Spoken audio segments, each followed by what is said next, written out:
What's up? Yo, smash that like button and hit subscribe, because we're about to stir the pot for real. Welcome back to the Drama Kitchen. And today we're tossing Tiffany Henyard and boy Mr. Cigarette Break right on the skillet. If you haven't sipped this tea yet, don't worry, it's still brewing. Their so-called relationship, it's not just rocky, it's crumbling into dust. And thanks to some eagle-eyed detective work. Shout out to the queen who caught those Facebook subliminals. We watched the whole thing fall apart in real time. These two out here moving like background extras in a budget rap video from '97. They're not naming names, but the shade? Baby, it's loud enough to break glass. Tiffany out here posting, "I gave your ass 1,000 chances." And she meant every syllable. Meanwhile, Leotis is lurking like some confused poet, dropping riddles that don't mean a thing. He's one of those smart dumb dudes. Acts deep, but says pure nonsense. Every post ends with foolishness like, "Live like them rock stars." Sir, what does that even mean? Ain't nobody decoding your Facebook haikus. Let's keep it real. Leotis didn't pick Tiffany for her personality. He picked her for the perks. She had the bag, plain and simple. He saw a seat in power and slid into the passenger side. But here's the problem. That bag got holes now. The money faucet is down to a drip, and Leotis has no backup hustle. And if I had to guess, and this is just me talking, it wouldn't surprise me if some packages start moving, allegedly. But 9 to 5? Please. That man wouldn't know a time clock if it hit him in the face. Now he's on Facebook crying like Tiffany never appreciated him, talking like he was a rock. But let's not forget, Tiffany already aired him out. She said she had a pull leaned off him before he got stomped like a roach. Claimed that she wasn't there, he'd be laid out cold. She called herself ride or die, but made him look like dead weight. And honestly, I believe her. The tension, the yelling, the behind-the-scenes mess. It's giving love and hip-hop. Dalton with a dash of Judge Judy. And Leotis, listen, you can keep biting that bottom lip like you're auditioning for an off-brand Tyler Perry movie. But when the feds start separating y'all for questioning, that lip's gonna be trembling. The FBI doesn't play dress-up. They're studying this meltdown frame by frame.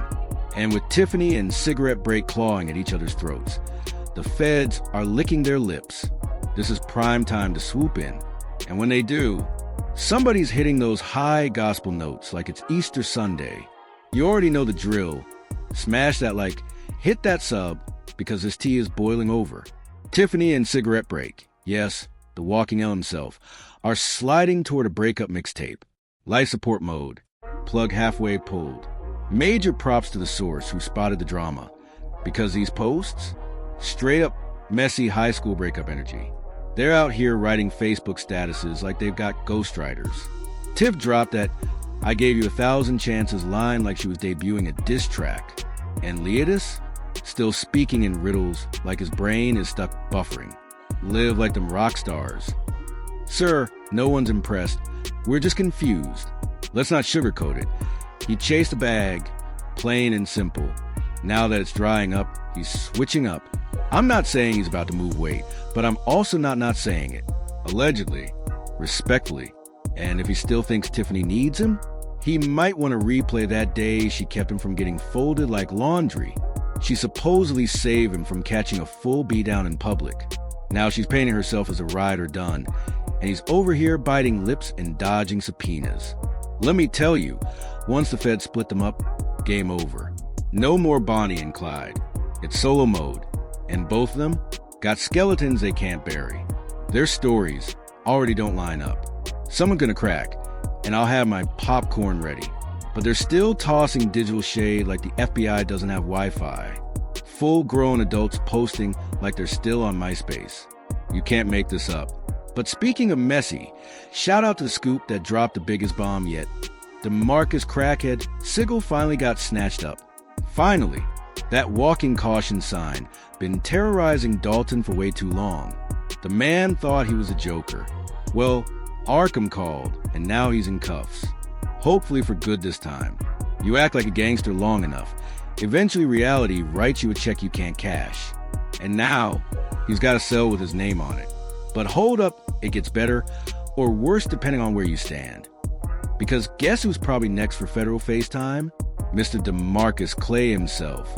Yep, with this Dalton circus spinning out of control, Clay might just score his own episode of Feds, the series. If he's clean, maybe probation. But if not, hello, orange jumpsuit.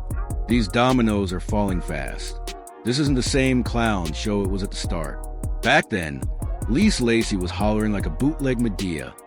Keith Freeman was throwing toddler tantrums on the mic, and the whole squad thought they were untouchable. Now, just Tiffany and Leotis, and they can't stand each other. If I were the Feds, I'd move in now. Emotions are high, ego's bigger than the budget, and paranoia at an all-time peak. They know prison isn't a maybe, it's a ticking clock. And when fear kicks in, that's when people start flipping. If I had an FBI badge, I'd be knocking today. Tiffany's still clinging to that mayor title like it's a life raft, but let's be real, she barely even shows up to meetings. She's ghost. Time to pull that seat out from under her and start asking questions. And speaking of questions, William the Weasel, your turn is coming. Oh, we didn't forget about you. Remember that phone Clay handed you? The one that magically disappeared? Yeah, that's still on the table. You knew that phone wasn't yours. Just because Clay bailed doesn't mean you get to play dumb. That whole thing stinks, and your sneaky fingerprints are all over it. Honestly, Dalton needs to be treated like an episode of First 48. You had no business keeping that phone, but you did. Clay, yes, crackhead Clay, handed it to you, and instead of returning it, you walked off like it was a party favor. Now it's gone, never seen again, and you really thought you could slither out unnoticed? Nah, the street saw it, and I bet the feds did too. You can try to pray your way out. Hit us with one of those fake holy speeches. Oh Lord, forgive those who wrong their brethren. Yeah, that might work on Sunday morning, but this ain't church. This is theft, and all you had to do was give the man's phone back. But no, you acted like the rules didn't apply to you. Newsflash, they do. You're just as guilty as Clay. That phone wouldn't be missing if you hadn't played stupid. You're not some innocent old guy in the background. You're part of this mess. A senior citizen moving like a con artist. But don't worry, your chapter's coming. I can already picture it. You strutting down the street in those busted Skechers, thinking life's sweet, and BAM. Black SUV pulls up, Fed hop out, snatch you off a sidewalk like a clearance rack item. You'll be shocked, hands up, praying mid-arrest, but they won't hear it. Clay might have started it, but you helped cover it up. That makes you guilty too. So enjoy your last few Sundays in that pew. Your next prayer might be bouncing off jailhouse walls. Anyway, y'all know the drill. Smash that like button, hit subscribe, and stay locked in. I'm G, and I'll be back in a minute.